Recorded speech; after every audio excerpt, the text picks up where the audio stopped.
Hello नमस्कार दोस्तों, आप सभी लोगों का स्वागत है हमारे complete solution math by Ramchari sir के यूट्यूब चैनल पे। दोस्तों आज क्लास 12 की फिजिक्स जो डेरिवेशन है वो है प्रिज्म के अपवर्तनांक का सूत्र। प्रिज्म के अपवर्तनांक का सूत्र देखेंगे दोस्तों, और पेपर हमारे बहुत ही बच्चों के नज़दीक है, जिसके कारण बहुत ही शॉर्टकट में इस डेरिवेशन को देखेंगे। दोस्तों एक प्रिज्म है, पहले ये देखेंगे प्रिज्म होता क्या है। प्रिज्म एक ऐसा पारदर्शी माध्यम, समान पारदर्शी माध्यम होता है जो दो अपवर्तक पृष्ठों से घिरा हुआ होता है, प्रिज्म कहलाता है। यानी प्रिज्म क्या है? प्रिज्म एक ऐसा समान पारदर्शी माध्यम है जो दो अपवर्तक पृष्ठों से घिरा हुआ होता है, ये प्रिज्म कहलाता है। इसकी आकृति जो बनती है इस हिसाब से बनती है, ये प्रिज्म की आकृति है। ये बिंदु यानी ए है। ए क्या है? अपवर्तक कोण भी कह सकते हैं। अब यहाँ पे एक श्वेत प्रकाश की कोई किरण इसके अपवर्तक तल पे डाली जाती है, इस हिसाब से मान लिया ये श्वेत प्रकाश की किरण है, इसके अपवर्तक पृष्ठ पे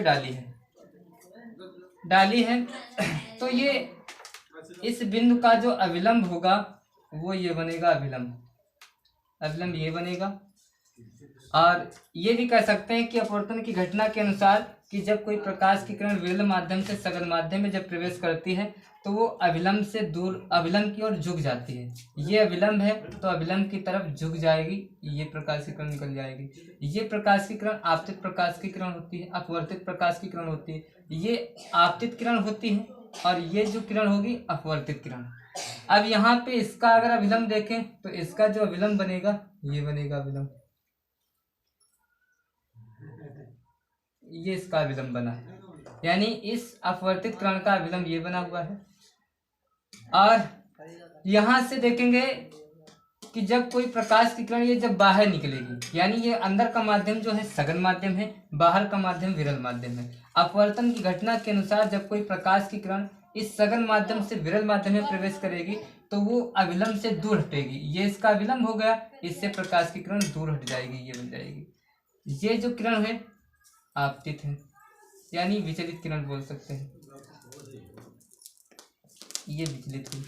अब यहाँ पर की ये बात करें कि यहाँ पे तो आपतित हुई, लेकिन इसको जाना था सीधे, लेकिन ये अपवर्तन की घटना के अनुसार ये क्या हो गई, ये अविलंब की तरफ मुड़ गई। यानी विरल माध्यम से सघन माध्यम में जब प्रकाश की किरण प्रवेश की तो ये किरण जो है अविलंब की तरफ झुक गई, और जब ये अंदर यानी सघन माध्यम से विरल माध्यम में जब प्रवेश की किरण ने तो ये अविलंब से दूर हट गई, ये इसका अविलंब है, इससे दूर हट गई।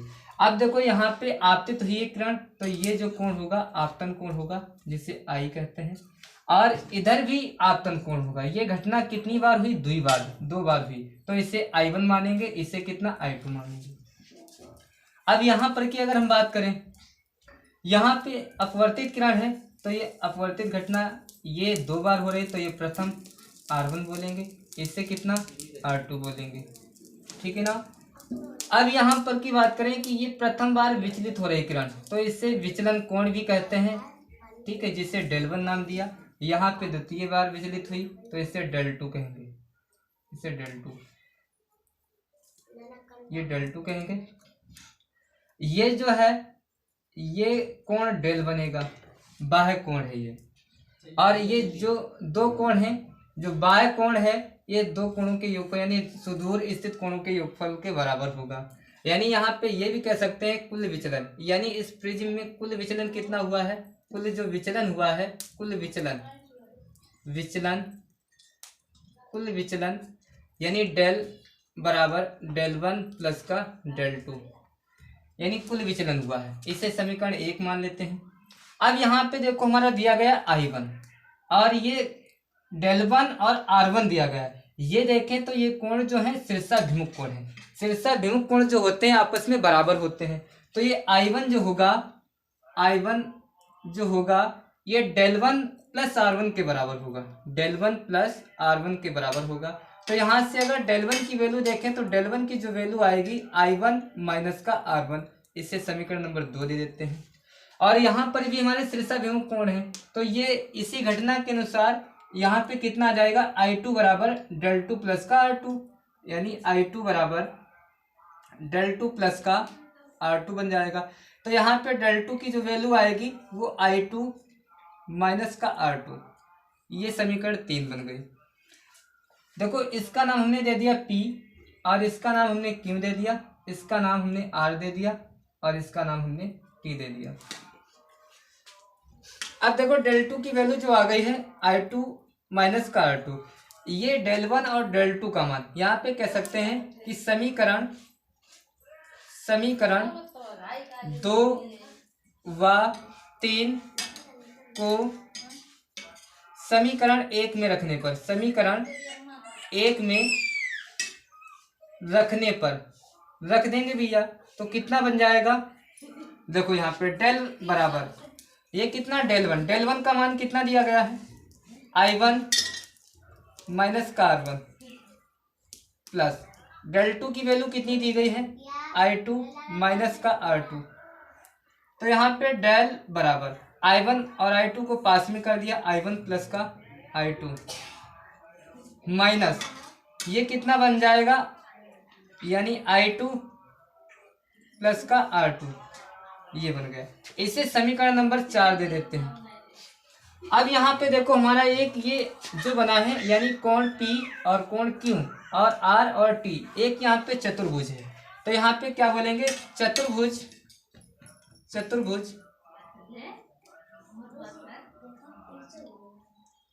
कितना है A यानी P Q R T में। अब देखो एक ये क्या है, एक यानी एक कोई समतल लाइन है, रेखा है, उस पर जब कोई रेखा एक लंब होती है तो उसके बीच जो कोण बनता है 90 अंश बनता है।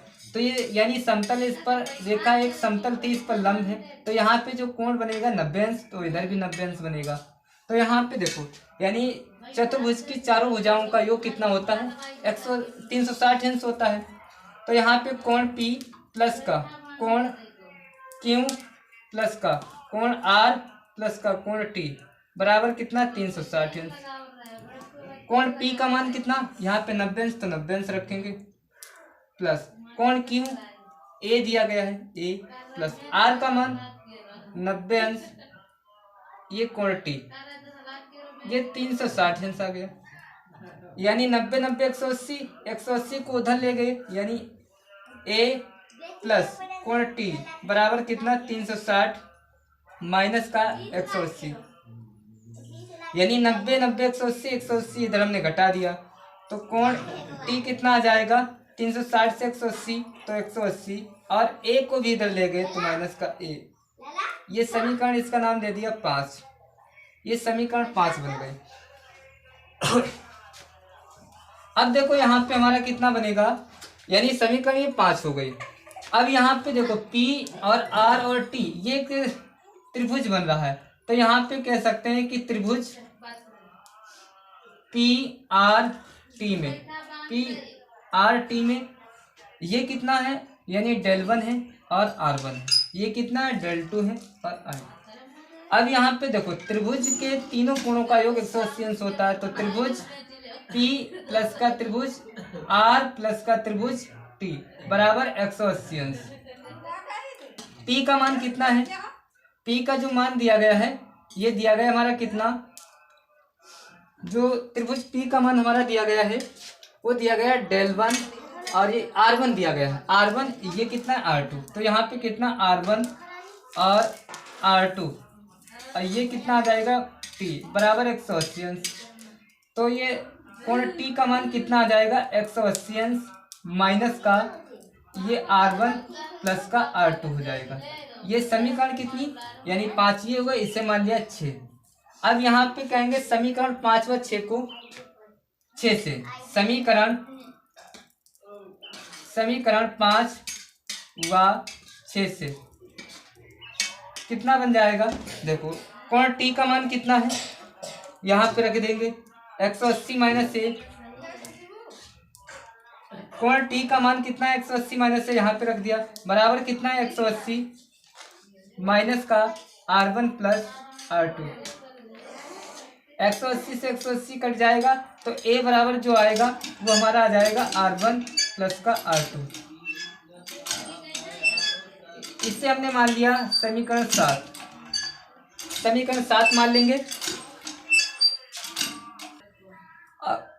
अब देखो यहाँ पे ए बराबर कितना R1 प्लस R2 आ गया, ये समीकरण 7 बन गई।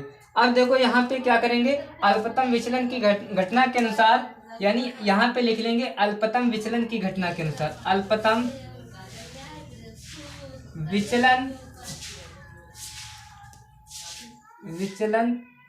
घटना के अनुसार